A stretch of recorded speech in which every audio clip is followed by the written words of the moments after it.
அதிமுகவில் வெடித்து வரும் உட்கட்சி விவகாரங்கள். மீண்டும் அதிமுக பாஜகவுடன் இணைய போகிறதா?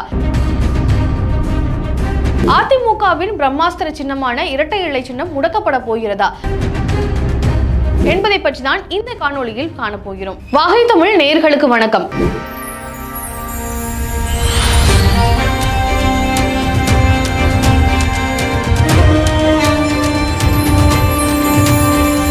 அதிமுக கட்சிக்குள்ள உட்கட்சி விவகாரங்கள் இருக்கு அப்படின்றத மக்களுக்கு தெரியப்படுத்துற வகையில கட்சியினுடைய மூத்த தலைவராக இருக்கக்கூடிய செங்கோட்டையன் அவர்கள் பத்திரிகையாளர்களை சந்திச்சு அத்திக்கடவு அவிநாசி திட்டத்துல நடந்த அந்த பாராட்டு விழாவில் அவருக்கு ஏற்பட்ட குற்றச்சாட்டுகளை மக்களிடையே பதிவு பண்ணியிருந்தாரு.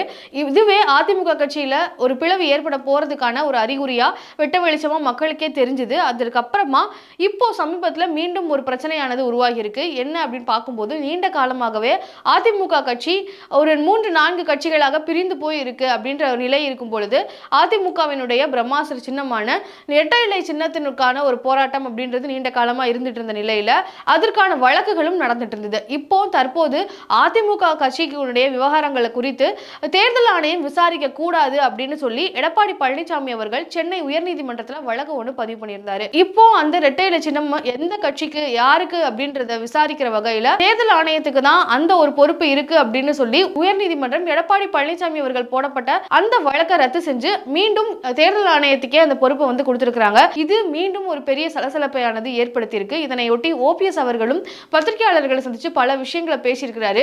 அவர் என்ன பேசியிருக்கிறாரு அப்படின்றத தெரிஞ்சுக்கிறதுக்கு முன்னாடி எப்போ தேர்தல் ஆணையத்துக்கு தான் இந்த ஒரு பொறுப்பு இருக்கு அப்படின்னு கொடுக்கப்பட்டதோ அப்பவே வந்து இந்த ஒரு விவகாரத்துக்கு பின்னாடி பாஜக தான் இருக்கு அப்படின்றதுதான் அரசியல் விமர்சகர்கள் பலரால வந்து சொல்லப்பட்டு இருந்த ஒரு கருத்தா இருக்கு. அதை உறுதி செய்யற வகையில ஓபிஎஸ் அவர்கள் பத்திரிகையாளரை சந்திச்சு சில விஷயங்களை வந்து சொல்லியிருக்கிறாங்க. அதுல அதிமுக மீண்டும் ஒன்றுபட்ட கட்சியாக மாறணும். ஓபிஎஸ் அவர்கள், இபிஎஸ் அவர்களா இருக்கட்டும், சசிகலா அவர்கள், டிடி தினகரன் அப்படின்னு எல்லாருமே ஒன்றுபட்ட கட்சியா மாறணும் அப்படின்றதுதான் எல்லாரோட ஆசையாவும் இருக்கு. அதிமுகவினுடைய இந்த நிலை எல்லாத்துக்குமே வருத்தம் அளிக்குது. இதுக்கு நான் பொறுப்பா அப்படின்ற மாதிரியான கேள்வியும் எழுப்பியிருக்கிறாரு. இதே மாதிரியான சூழல் இருந்துட்டே இருந்தா அது எல்லாருக்குமே லாஸ் தான். எடப்பாடி பழனிசாமி அவர்களுக்குமே இது லாஸ்ல தான் இருக்கும் அப்படின்ற மாதிரி பதிவு பண்ணியிருக்கிறாரு. மேலும் அதிமுக கட்சி இப்படி பிரிந்திருக்கிறதுனால அமித்ஷா அவர்கள் நிறையவே வருத்தப்பட்டு எல்லாரும் ஒன்னா இருக்கணும் அப்படின்றத அமித்ஷா அவர்கள் நிறைய தடவை சொல்லியிருக்கிறாரு அப்படின்ற மாதிரி சொல்லியிருக்காங்க. அது மட்டும் இல்லாம அதிமுக கட்சி மீண்டும் 4ஆ இருக்கக்கூடிய கட்சி. அப்படி மீண்டும் அதிமுக ஒன்று சேர்ந்து தேர்தலை சந்திச்சா என்டிஏ கூட்டணியில தான் அதிமுக இருக்கணும், அதுதான் அதிமுகவுக்கு நல்லது அப்படின்னு சொல்லி ஓபிஎஸ் அவர்கள் வந்து பதிவு பண்ணியிருக்கிறாங்க.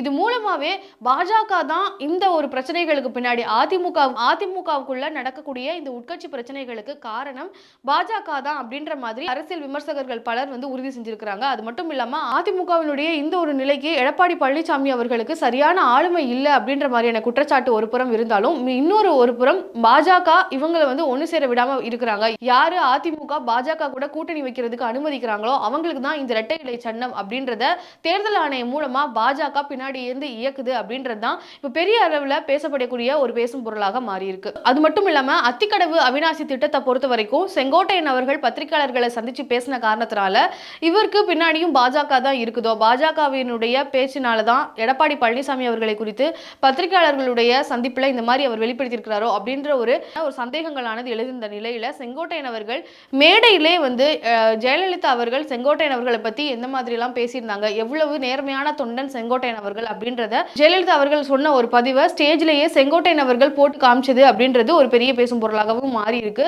அது மட்டும் இல்லாம இந்த ஒரு சம்பவத்தை ஒட்டி எடப்பாடி பழனிசாமி அவர்களையோ பத்தியோ இல்ல ஓபிஎஸ் அவர்களை பத்தியோ எப்பவுமே பேசாத ஜெயலலிதா அவர்கள் செங்கோட்டையன் அவர்களை பத்தி தான் பேசியிருக்கிறாரு. இதுல இருந்தே தெரியுது செங்கோட்டையன் அவர்கள் தான் அதிமுகவை ஆளக்கூடிய அதிமுகவின் பொதுச் செயலாளருக்கான ஒரு அங்கீகாரம் உள்ள ஒரு தலைவர் அப்படின்ற மாதிரி இன்னொரு புறமும் பல கருத்துக்கள் எடப்பாடி பழனிசாமி அவர்களுக்கு எதிராக வைக்கப்பட்டு இருக்கு. அது மட்டும் இல்லாம ஓபிஎஸ் அவர்களும் செங்கோட்டையன் அவர்களை பொறுத்த வரைக்கும் அதிமுகவுக்கு ஒரு நேர்மையான தொண்டனாக தான் இருந்துட்டு இருக்கிறாரு.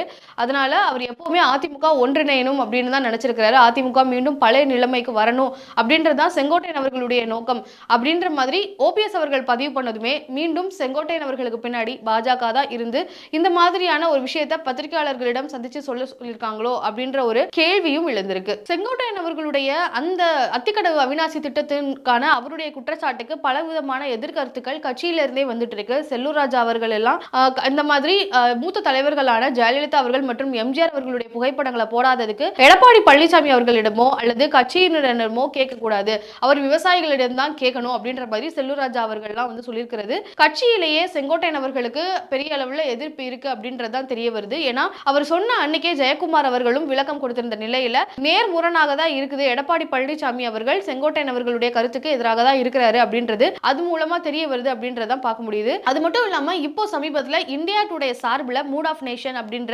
அவங்களுடைய பதிவுல இருந்து தேர்தலுக்கான ஒரு வியூகங்களை வகுத்து யார் வெற்றி பெற போறாங்க, யாருக்கு எத்தனை சதவீதங்கள் வாக்கு இருக்கு, அதுவும் குறிப்பா 2026 சட்டமன்ற தேர்தலுக்கான வாக்குகள் எத்தனை சதவீதம் எந்தெந்த கட்சிகளுக்கு இருக்கு அப்படின்ற மாதிரி வியூகங்களை அமைத்து அதுக்கான ஒரு விஷயங்களை வந்து வெளியிட்டு இருக்காங்க. அந்த வகையில திமுகவினுடைய இந்தியா கூட்டணியினுடைய வாக்கு சதவீதம் கடந்த முறையை விட 5% உயரும் அப்படின்ற மாதிரி சொல்லியிருக்கிறாங்க. அது மட்டும் இல்லாம அதிமுகவினுடைய வாக்கு சதவீதமானது 3% குறையும். கடந்த 2024 நாடாளுமன்ற தேர்தலுடைய ஒப்பிடும்போது 5% இந்தியா கூட்டணி அதிகமாக வாக்குகளை பெறும். அதே மாதிரி அதிமுக கட்சி 3% வாக்குகள் குறைவாகவே பெறும் அப்படின்னு சொல்லியிருக்கிறாங்க. பாஜக கட்சி 3% வாக்குகள் அதிகமாக பெறும் அப்படின்ற மாதிரியான ஒரு ரிசல்ட் தான் வந்து மூட் ஆஃப் நேஷன்ஸ் தரப்பில் இருந்து கொடுக்கப்பட்டிருக்கு. இதுவுமே வந்து ஒரு பெரிய பேசும் பொருளாக மாறி இருக்கு. ஏன்னா அதிமுகவினுடைய தற்போதைய நிலையை பார்க்கும் பொழுது அதிமுகவுக்கு இந்த 2026 தேர்தல் பெரிய சவாலாக தான் இருக்க போகுது அப்படின்றது மக்களுக்கு பார்க்கும் போதே தெரியுது. ஆனா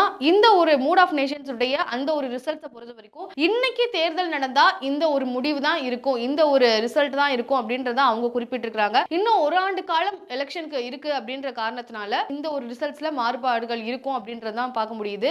அது மட்டும் இல்லாம கூட்டணியும் மாறுபடலாம். சோ அந்த ஒரு விஷயங்கள் காரணமாகவும் இந்த பெர்சன்டேஜஸ் வந்து மாறுறதுக்கான வாய்ப்புகள் இருக்கு அப்படின்னு சொல்லியிருக்காங்க.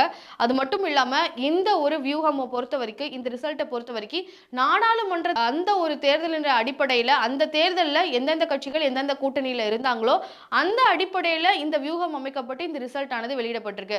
ஆனா இப்போ 2026 தமிழகத்தை பொறுத்த வரைக்கும் நடக்க போறது சட்டமன்ற தேர்தல்.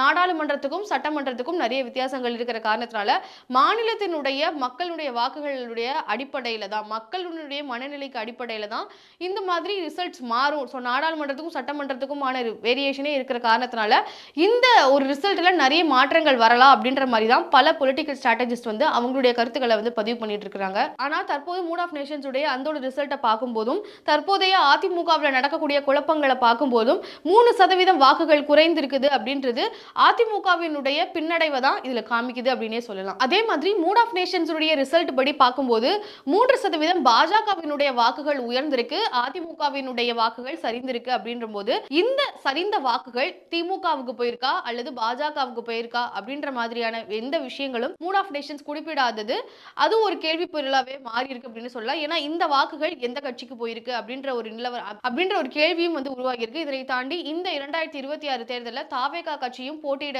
இருக்கிற காரணத்தினால இந்த ஒரு ரிசல்ட்டை பொறுத்த வரைக்கும் அப்படியே நேர் மாற்றங்கள் இருப்பதற்கான வாய்ப்புகள் இருக்கு.